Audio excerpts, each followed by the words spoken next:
toute cette question-là pour en fait passer la parole maintenant à nos trois plutôt côté concepteurs, développeurs, experts, accompagnateurs.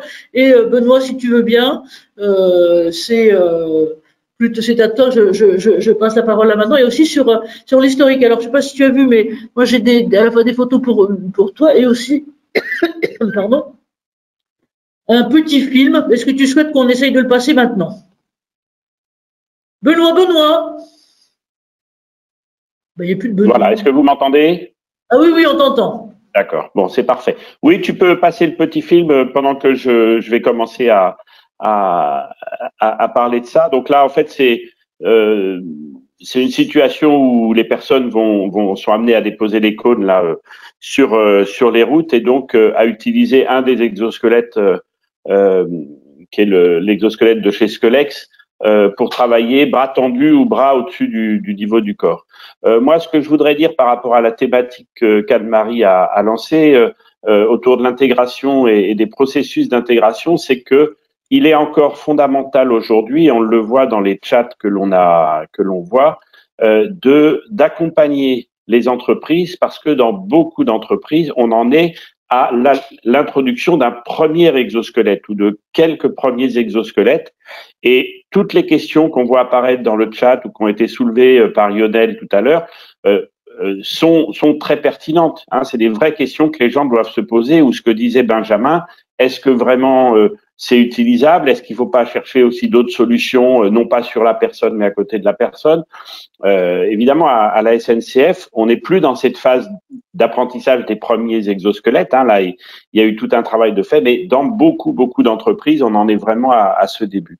Nous, c'est ce qu'on essaye de proposer aussi par rapport aux utilisateurs, c'est un accompagnement pour essayer de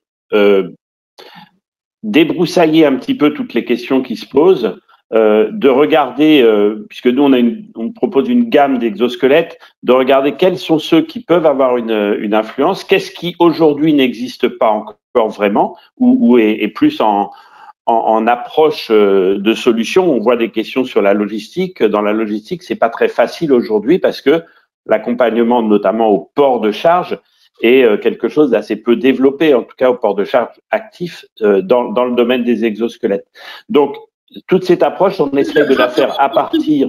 J'interromps 30 secondes, Benoît, pour dire que certes, on n'est pas là pour vendre tel ou tel plus particulièrement, mais je dois dire que moi, j'atteste en tout cas en sa qualité personnelle de l'extrême pédagogie avec laquelle il approche les choses, parce que je dois dire que moi, je suis encore un peu dans l'état des nuls il y a un peu plus de 2 ans, 3 ans, et je crois que c'est tout à fait important, effectivement, de bien faire comprendre progressivement les choses, et cette dimension qui est pédagogique d'accompagnement est très importante. Pardon, Benoît, de te lancer des fleurs. Donc là, comme tu es en photo, tu peux pas rougir. Donc ça va. Merci Anne-Marie. Donc, on essaye effectivement de faire un accompagnement qui soit à la fois sur la partie adaptation de l'exosquelette par rapport au cas d'usage de l'entreprise. Hein. Notre point de départ, c'est les cas d'usage de l'entreprise, 2, les troubles musculo-squelettiques subis. Hein. Évidemment, on va pas choisir ou accompagner les gens vers un exosquelette qui soulage le dos si c'est les épaules qui souffrent. Donc, il y a toute cette approche en plusieurs phases.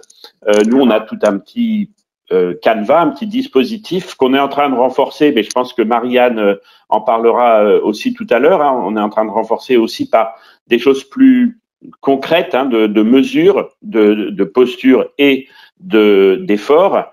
Et puis cet accompagnement, c'est pas juste en amont, c'est aussi pendant les premières semaines, les premiers mois d'utilisation, où il faut qu'on essaye de voir ce que disait très bien Benjamin tout à l'heure, le ressenti, hein, et ce qui apparaît aussi dans les chats, le ressenti que les gens ont, parce que c'est pas le tout de se dire oui, c'est utile, effectivement, c'est fait pour soulager le dos, c'est fait pour soulager les épaules, c'est fait pour soulager le cou, mais si c'est insupportable à porter, ben on n'a rien gagné et ça ne marchera de toute façon pas. Et puis les autres aspects qu'on voit très bien à travers NJ, c'est la multiplicité des actions que les personnes vont avoir à faire qui fait que s'ils doivent s'en servir 10 minutes, le retirer pour mettre un autre exosquelette pour faire la demi-heure d'après, etc., ça devient aussi très compliqué. Donc, il y a vraiment une analyse de l'environnement de travail, de la personne, une explication aux compagnons ou aux opérateurs pour pouvoir regarder ça. Aujourd'hui, ce qu'il y a d'intéressant aussi, c'est que de plus en plus de dispositifs permettent de faire des remontées d'informations.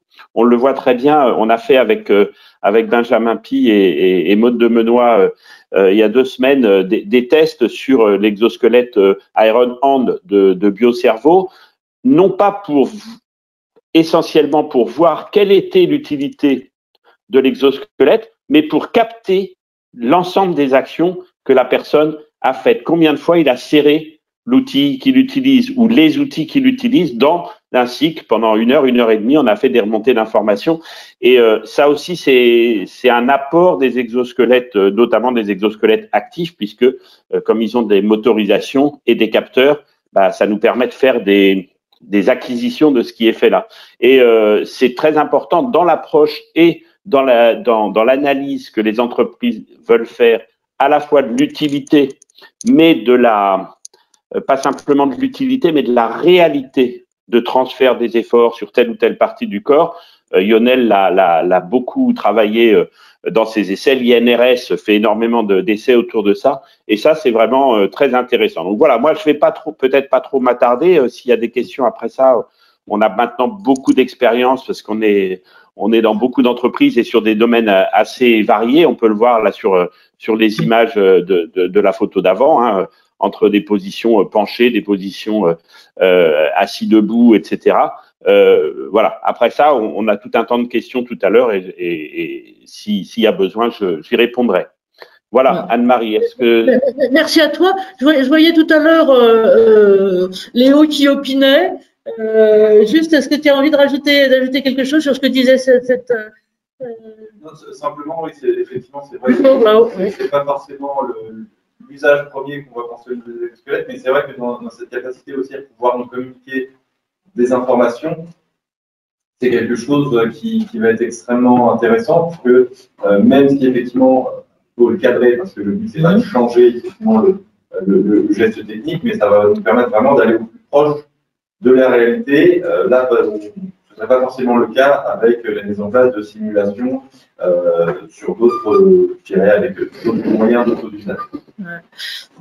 D'autant, si je peux me permettre d'ajouter là-dessus, c'est que la problématique que vous avez, je dirais, vous qui avez envie d'intégrer des exosquelettes dans vos structures, je dirais qu'elle est double, elle est multiple, mais elle est au moins double, c'est-à-dire que c'est à la fois d'agir pédagogiquement auprès des opérateurs et de leur management direct pour voir comment intégrer et accompagner tout ça, et éviter que ça, parce que moi je dois dire que dans certaines interviews que j'avais faites, il y a des gens qui me disaient je crois qu'ils en ont là-haut des exosquelettes dans la filiale du Nord, mais ça reste dans le placard parce que finalement c'est pas utile. Donc il y a l'accompagnement concret, et puis après il y a aussi le travail sur le décideur, c'est-à-dire ce que tu disais très justement sur où va être la possibilité budgétaire globalement d'intégrer tout ça. Lionel, de ton côté, on a envie d'ajouter quelque chose sur cette question, encore une fois, de processus d'implantation, avant qu'on passe la parole à Anaïs? Non, le processus, je pense que Benoît avec les GoBio, ils ont énormément travaillé sur le processus d'accompagnement. Et comme je dis régulièrement, le discours des fabricants et distributeurs il y a 5, 6, 7 ans est complètement différent maintenant du discours que les fabricants et les distributeurs peuvent avoir auprès des entreprises utilisatrices comme les nôtres. Et je trouve que ça va dans le bon sens. Ils sont là effectivement pour vendre des exosquelettes, il ne faut pas se le cacher, mais quelque part, il y a une notion de conseil et d'accompagnement qui fait toute la différence par rapport à autrefois. C'est-à-dire qu'on est presque dans de la vente d'usage plus que dans de la vente d'un équipement, si je peux me permettre de parler en termes commerciaux. Et ce travail-là, je pense qu'il a pu émerger, et déjà parce que Benoît, notamment dans son entreprise, avait travaillé avec Aurélie Moyon qui a permis de faire un gros travail là-dessus, mais je veux dire aussi par rapport à tous les échanges qu'on a pu avoir au niveau de la commission de normalisation, donc au niveau de l'AFNOR. Donc actuellement, il y a une plateforme française qui permet de discuter autour de l'expérimentation de l'accord qui permet d'évaluer les exosquelettes à la fois des mesures objectives et méthodes objectives et subjectives. Donc ça discute, la plateforme existe depuis 2017. On vient de monter, là, elle a démarré le mi-juillet, un seul workshop au niveau européen, et même au niveau mondial, parce qu'on a même une université australienne qui participe à ce workshop. Et l'objectif, c'est partager autour des démarches d'intégration des exosquelettes. Et c'est vrai que chaque entreprise, chaque distributeur, chaque fabricant a sa propre démarche. Alors, pour les entreprises qui n'y connaissent rien ou qui démarrent dans la démarche, là, c'est tout à fait adapté et il y a de matière à faire. Il est vrai que pour nous, pour Engie, pour WID, effectivement, on a notre propre démarche qui est escalée, qu'on a construit au fil de l'eau, et il faut qu'on arrive à faire coïncider en fait les attentes et les besoins de chacun. Une maturité, une maturation qui se fait sur tout ça. Voilà. Oui, j'en profite au passage pour faire un coup de chapeau à quelqu'un qui est pas là et qui moi m'a beaucoup éclairé, aidé, et je pense sur l'ensemble du groupe Exosquelette, et qui est Claude Jiménez d'Airbus, et qui nous disait ça, c'est-à-dire que qui parle là maintenant prend d'autres responsabilités au sein du groupe. Alors on lui fait un grand coucou. Mais là-dessus, ce qui était intéressant, c'est de dire on a vraiment besoin d'avoir ces types d'échanges comme on a ici, là, ou comme vous l'avez au Seine ou ailleurs, parce que finalement, on a nos expériences, chacun avec nos métiers, nos entreprises, et donc les choses qui sont un peu sectorielles. Or, c'est quelque chose qui est vraiment en train de se construire, de se co-construire, et on a besoin, comme nous, on a besoin de vos échos sur le chat, qu'on a besoin de co-construire les choses. Alors, le président veut parler, le président a toujours raison, par principe. Oui, j'ai une question qui est la question de l'utilisateur vu par l'intégrateur. On a maintenant la chance que le marché commence à apparaître. Donc, vous avez des demandes. Vous avez des demandes, et bien sûr, vous êtes obligé, si la demande est suffisante, de les classer. Et en dehors de la question d'argent, qu'est-ce qui vous fait dire cet utilisateur-là, ça va être intéressant. Et cet utilisateur-là, où il sait tout, où il comprend rien, ça va pas être intéressant. Est-ce que vous pourriez nous définir le paysage de l'utilisateur qui est intéressant pour vous en tant qu'intégrateur, parce que ça va mordre. Il va savoir s'en servir utilement. Benoît, question difficile pour toi, tu veux y répondre maintenant? Oui, tout à fait. En fait, nous, on a toujours une démarche. On a des gens qui nous contactent en disant « je voudrais des informations sur les exosquelettes ». Bon, ça ne veut pas dire grand-chose, donc on fait une première démarche d'approche en essayant de poser quelques questions simples. Quels sont les postes de travail sur lesquels vous avez identifié de la pénibilité? Quel type de pénibilité vous avez identifié? Quels sont les troubles musculo-squelettiques qui apparaissent dans votre entreprise? Si les personnes ne sont pas capables de répondre à des questions assez simples comme celle-là, on essaye de regarder comment leur faire une présentation globale sur un salon comme Préventica, ou à travers des webinars comme ça, ou sur des workshops qu'on organise. Mais on va pas aller beaucoup plus loin tant que les personnes n'ont pas fait cet effort d'identifier véritablement quelles sont les postures ou les actions difficiles, quels sont les temps liés. Est-ce que c'est effectivement 3 minutes par journée de travail, ou est-ce que c'est du travail en continu, et qu'est-ce que c'est entre les deux? On le voit très bien à travers les exemples qu'on a entendus. Et si on n'a pas cette approche-là, on va généralement pas beaucoup plus loin. De plus en plus, les gens ont fait cette approche-là, où quand on leur pose des questions, ils répondent. Mais c'est fondamental, parce que sinon, on est extrêmement sollicité et on courrait partout pour, comme le disait Lionel, on est quand même aussi là pour vendre des exosquelettes. Ouais. Ouais, mais merci de la clarté, globalement de la clarté de la réponse. C'est juste par parenthèse, et Anaïs, avant de vous passer la parole, juste pour vous dire que effectivement le marché éclate, et que toutes les prévisions, puisque le rapport américain qui sort rituellement tous les ans des perspectives de marché de l'exosquelette montre que la croissance, là, d'ici peu de temps, c'est-à-dire dans les 4 prochaines années, d'ici 2024-2025, est tout à fait importante, de plusieurs milliards. Alors voilà, Bruno, c'était juste pour te dire qu'on avait trouvé ton surnom, c'était Bruno ou Benoît, pardon, ou la maïeutique de l'exosquelette. Voilà, donc puisque c'est accoucher les clients de leurs besoins. Anaïs, à vous. Donc Anaïs, elle vient à la fois de la biomécanique et de la biologie avancée. Elle a été à la fois chercheuse et en même temps spécialiste, si on peut dire, des interfaces techniques et des interfaces innovation. Est-ce que vous pouvez nous parler, je dirais qu'à la fois de votre entrée personnelle dans le job que vous faites finalement chez Japet et de cette question dans les processus d'intégration. Vous, ces questions-là, comment vous les voyez? Anaïs, c'est à vous. Oui. Alors effectivement, moi j'ai un parcours où je suis passée par le médical et les collaborations d'innovation qui mettaient au centre des intérêts les utilisateurs. Je suis arrivée chez Japet justement parce que dans le domaine des exosquelettes, l'utilisateur doit être au centre des décisions. Aujourd'hui, quand on souhaite intégrer un exosquelette, quand une entreprise souhaite intégrer un exosquelette, déjà, est-ce qu'on part sur le bon point? La question, c'est quelle est la problématique et quelles sont l'ensemble des solutions qui ont été envisagées pour répondre à cette problématique, qu'elle soit ou non exosquelette, puisque l'exosquelette n'est pas forcément la solution, c'est une solution parmi d'autres. Aujourd'hui, il n'y a pas d'exosquelette. Ce que disait Benjamin Bille, notamment, qui était de bien analyser l'ensemble du spectre à la fois des facteurs et des contraintes avant de choisir cette solution-là. Exactement. Ensuite, quand on a effectivement bien identifié la problématique et toutes les solutions, il est aussi de la charge des fabricants d'exosquelettes de bien connaître les produits pour savoir là où ils peuvent fonctionner, puisqu'aujourd'hui, il n'y a aucun exosquelette qui peut se revendiquer de pouvoir tout solutionner sur tous les postes de travail ou pour toutes les tâches et les problématiques. Et aussi de valider ce qu'on avance. Aujourd'hui, les revendications des fabricants d'exosquelettes, elles doivent être justifiées. Il ne s'agit pas d'avancer, pouvoir soulager la pénibilité ou rétablir l'intégrité d'une partie du corps sans en avoir prouvé ou sans en avoir justifié comment ça fonctionne. Donc effectivement. Est-ce que vous pouvez nous donner quelques exemples? Là, par exemple, j'ai affiché les photos que vous m'aviez envoyées. Donc quelques exemples, encore une fois, de demandes et comment vous avez accompagné ça pour aider à choisir finalement et bien utiliser.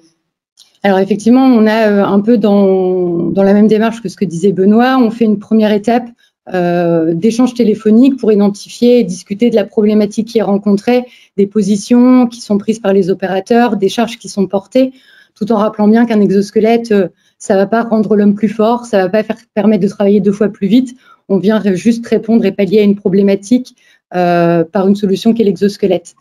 Ensuite, quand on va sur le terrain, l'idée, c'est de toujours avoir les opérateurs qui soient impliqués dans cette boucle d'intégration d'exosquelettes. C'est vraiment en fait un projet qui est tripartite entre le fabricant distributeur, l'intégrateur entreprise, mais aussi les opérateurs, puisque c'est eux qui vont porter l'exosquelette. Donc, c'est à eux de dire sur des essais, oui, l'exosquelette est utilisable sur mon environnement de travail ou non, ça ne l'est pas. C'est possible que l'exosquelette soit pas utilisable, c'est peut-être pas le bon exosquelette, effectivement. Benjamin le disait bien. L'intérêt de faire ces essais, c'est de voir si oui ou non, sur le poste de travail, l'exosquelette est utilisable. Et comment ça se passe en général? C'est une demande, c'est une suggestion, je dirais, ou de l'ergonome ou du manager de l'équipe, ou c'est aussi une demande de l'opérateur lui-même? Comment vous voyez évoluer les choses de ce côté-là?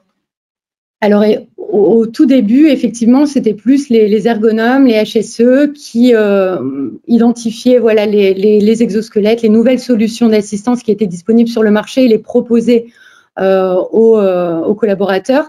De plus en plus, on voit l'inverse. Il y a eu vraiment une vraie démarche des HSE et des ergonomes qui ont sensibilisé les équipes aux exosquelettes pour leur expliquer et rétablir le fait qu'un exosquelette ne permettait pas de devenir un Ironman, que ça allait pas, le but c'était pas de les remplacer ou de les rendre plus forts, de leur faire travailler plus, mais vraiment de les aider, de les protéger, de les préserver. Donc on se rend compte de plus en plus que les opérateurs sont positifs à l'idée d'essayer, d'intégrer dans leur quotidien des exosquelettes quand c'est bien fait et quand c'est dans leur intérêt. Donc ça c'est quelque chose qu'on voit beaucoup évoluer en ce moment. Et après, il y a effectivement toute cette démarche d'accompagnement après l'intégration de l'exosquelette, où on ne va pas laisser l'opérateur se débrouiller seul avec un exosquelette. On va l'accompagner, on va le suivre pendant plusieurs mois. Le but, c'est d'y aller progressivement pour que ça devienne un outil de travail qui est intégré dans son quotidien et qui va lui apporter un bénéfice au quotidien sur son activité. Donc, d'un certain côté, on est presque, ce que vous observez là, c'est qu'on est presque dans une deuxième phase de maturité où on n'est plus à du prosélytisme, si on peut dire, descendant, mais sur lequel il commence à y avoir une demande des opérateurs, au moins dans les structures dans lesquelles vous intervenez. C'est ça? Exactement. En fait, ce sont les mieux placés puisqu'ils connaissent leurs problématiques, ils savent où ils rencontrent des difficultés. Et quand la demande vient directement des opérateurs qui collaborent avec les HSE et les ergonomes pour trouver la meilleure solution à leurs problématiques, c'est déjà une première indication d'une bonne intégration et du succès de l'intégration d'un exosquelette. D'accord. Et là j'ai d'autres photos que vous m'aviez envoyées. Et donc, d'après ce que j'ai compris, vous avez une grande partie de votre activité ou de vos exosquelettes qui sont centrés sur le mal de dos, c'est ça? Et les TMS, à la fois la prévention de la pénibilité et en même temps, parce qu'elle expliquait un petit peu tout à l'heure Léo, c'est une forme de re-rentrer dans l'emploi ou autre. Est-ce que vous pouvez nous en dire un peu de mots? Donc on a, je dirais, sur la gauche là des photos en réel et d'autres qui sont un peu plus pour le shooting photo à droite, mais voilà. Alors effectivement, nous, on vient du médical. On a développé un exosquelette avec des professionnels de santé, un neurochirurgien et un professeur de rééducation où on a une expertise sur le dos qu'on est venu amener en santé au travail. L'intérêt, c'est qu'effectivement, on sait qu'on a un effet bénéfique sur le dos des utilisateurs de l'exosquelette. Et on a fait des études scientifiques, médicales, des études cliniques pour évaluer et quantifier l'effet, le bénéfice de l'exosquelette sur la santé et la sécurité des utilisateurs. On a développé un concept qu'on appelle, nous, la wearable médecine, qui est en gros comment la robotique moderne va être au service de la santé et au service de la santé au travail et comment on va pouvoir venir aider des personnes qui soit commencent à avoir mal au dos parce qu'ils ont une activité professionnelle qui est compliquée, ou soit des personnes où la pathologie est déjà installée et comment on va travailler avec elles pour les maintenir dans l'emploi et aider les entreprises à conserver le savoir-faire de ces personnes en interne. Donc on retrouve ce que vous disiez, Léo, tout à l'heure. Une question, alors sans rentrer forcément dans les secrets de fabrication, mais donc on voit bien que cet équipement-là dont vous parlez, il est à la fois issu ou parent ou déjà ou le même que le médical, que dans le médical, donc en gros plutôt pour des patients.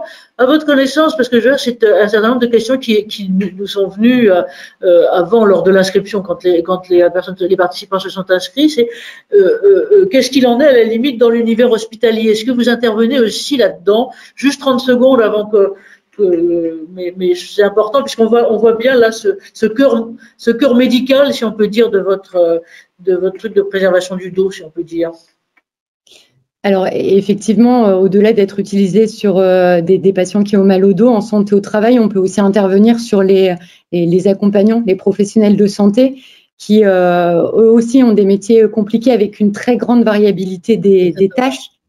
Effectivement, nous on a été par exemple pendant la période de confinement Covid contactés par des hôpitaux qui souhaitaient bénéficier d'un exosquelette pour aider les professionnels de santé sur des problématiques précises. C'est effectivement quelque chose qu'on fait, qu'on travaille et avec des entreprises avec lesquelles on collabore, que ce soit des EHPAD ou des centres hospitaliers.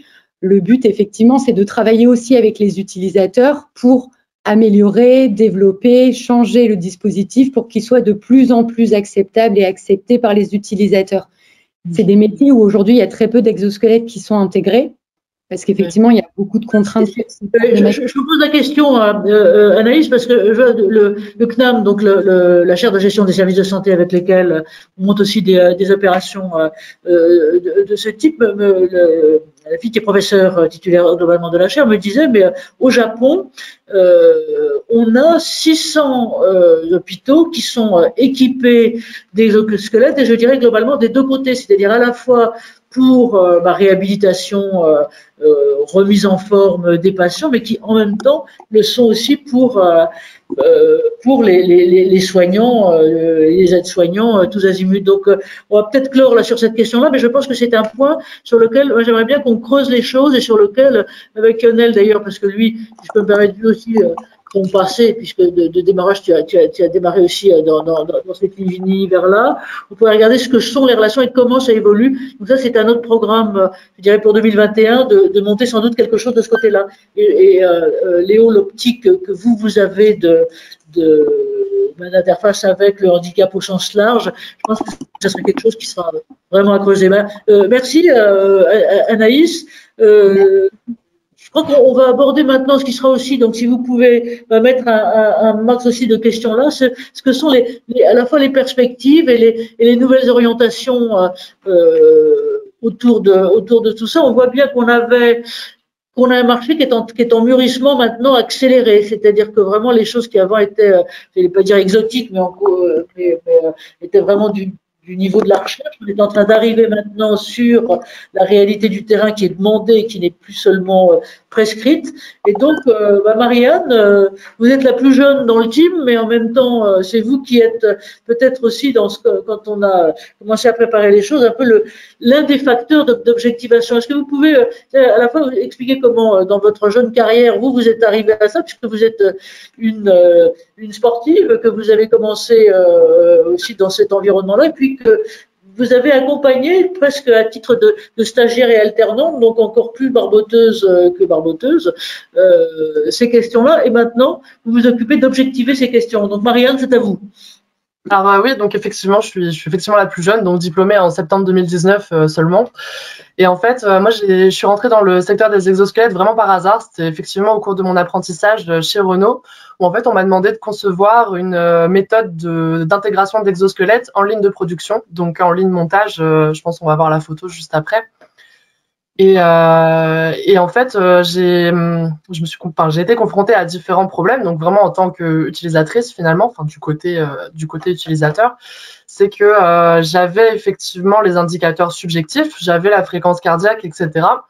Mais on avait encore des doutes sur vraiment l'utilité de l'exosquelette, notamment au niveau des épaules et de la problématique du report de force au niveau des lombaires en fait. Et on n'arrivait pas à objectiver facilement ça.